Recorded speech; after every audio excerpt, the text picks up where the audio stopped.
Yamaha Mio Aerox 155 ABS version. Silipin natin ngayong araw. Tara!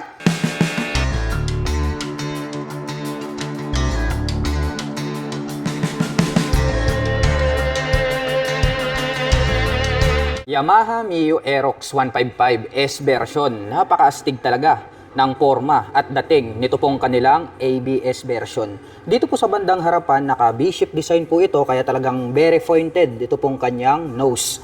At more attractive po yung dating nito pong kanyang split na daytime running light dahil mahaba po ito at nagkaroon ng partition dito sa gitna. At para po siyang mata ng spider. Titigan naman po natin ito pong kanyang main headlight. Nahahati po ito sa dalawa at naka full LED na po ito pong kanyang high beam and low beam. At kapag ating tititigan dito po sa bandang gilid, talagang napakatulis ng pagkakadisenyo nito pong kanyang front face cover. Dito po sa bandang itaas, naka V-shape design po yan. And then matte black po siya. May makikita po tayo rito na Yamaha logo. At ito pong kanyang handlebar cover is black color po siya, tapos smoke type po.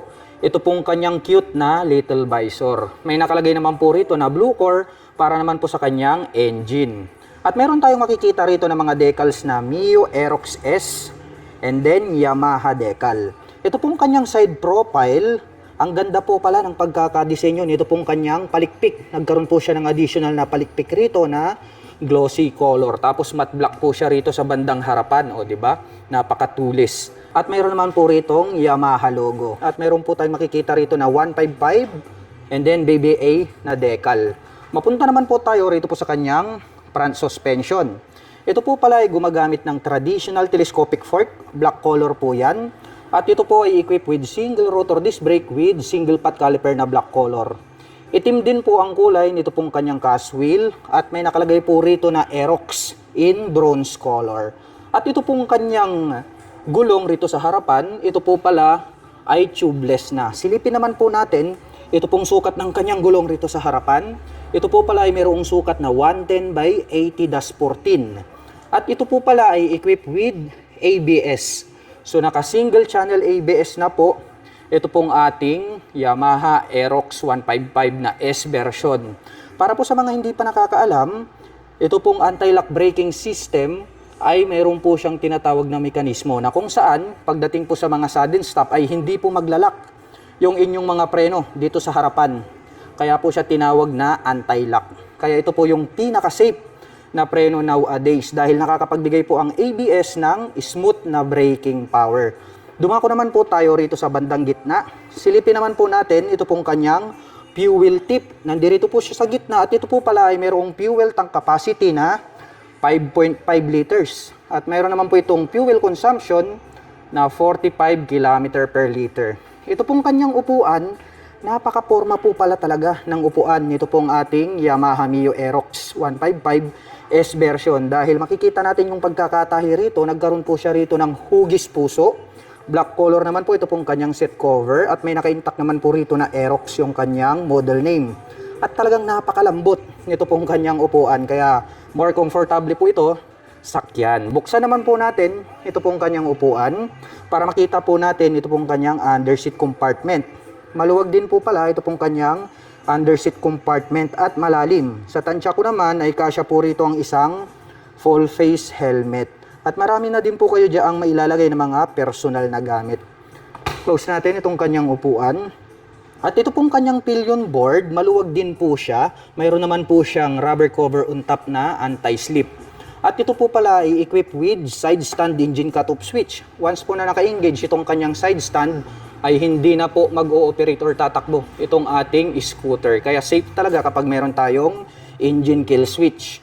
At chrome color naman po ito pong kanyang pillion step para po sa ating back rider. So not fadable po yan. At dito po sa kanyang side profile, no? Agaw pansin po pala ito pong kanyang X design na glossy color. Black color po yan. At may nakalagay naman po rito na decal na Mio Aerox S, which is ABS po yung ibig sabihin yan. At ang Yamaha Mio Aerox 155 S version ay meron po itong 790mm na seat height. Ngayon naman po ay susubukan nating sakyan para maipakita ko sa inyo kung gaano nga ba ito kataas. Ayan, saktong-sakto lang po pala ito para sa atin. Para naman po sa mga magtatanong, ang aking height is 5'6". Kaya kung inyong makikita ay talagang lapat na lapat yung ating paa.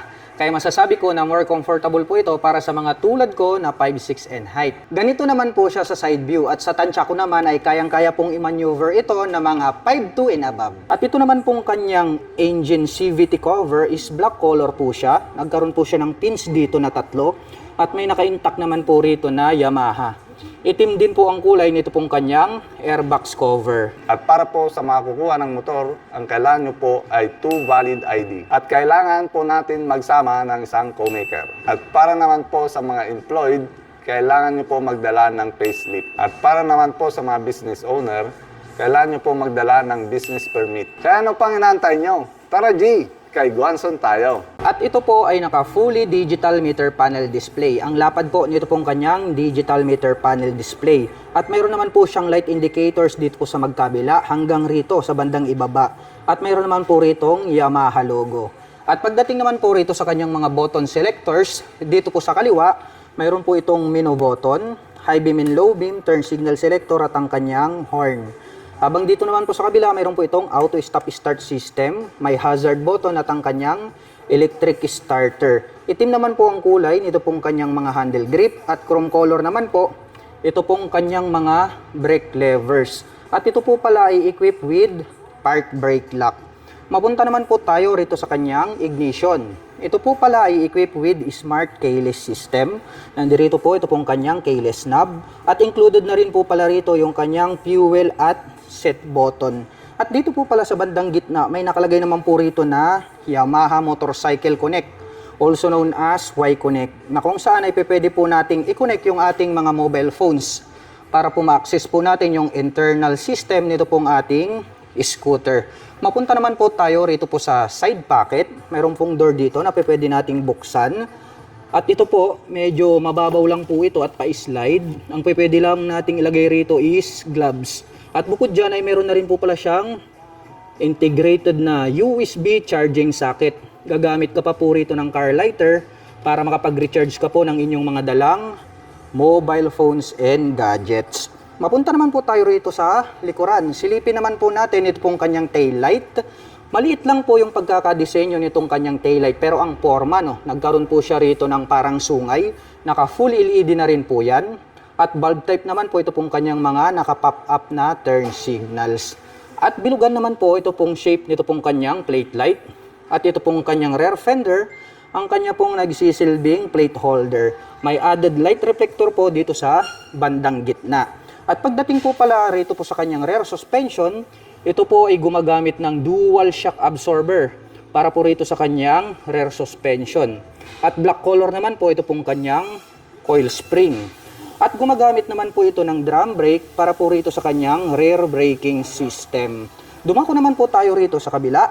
Silipin naman po natin ito pong kanyang stock pipe. Itim po ang kulay nito pong kanyang stock pipe.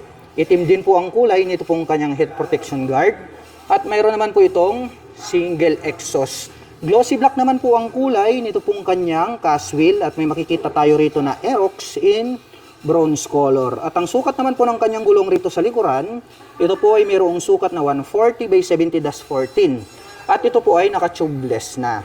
At pagdating naman po rito sa kanyang cooling system, ito po ay equipped with liquid cooling system. Kaya makikita natin dito yung kanyang radiator. At pag-usapan naman po natin ang kanyang engine specifications. Ang Yamaha Mio Aerox S ay meron po itong 155 cubic centimeter engine displacement. Naka single cylinder, single overhead cam, 4-stroke with 4 valve. At nakakapag-provide po ito ng maximum power na 11.3 kW at 8,000 RPM. Habang nakakapagbigay naman po ito ng maximum torque na 13.9 Nm at 6,500 RPM.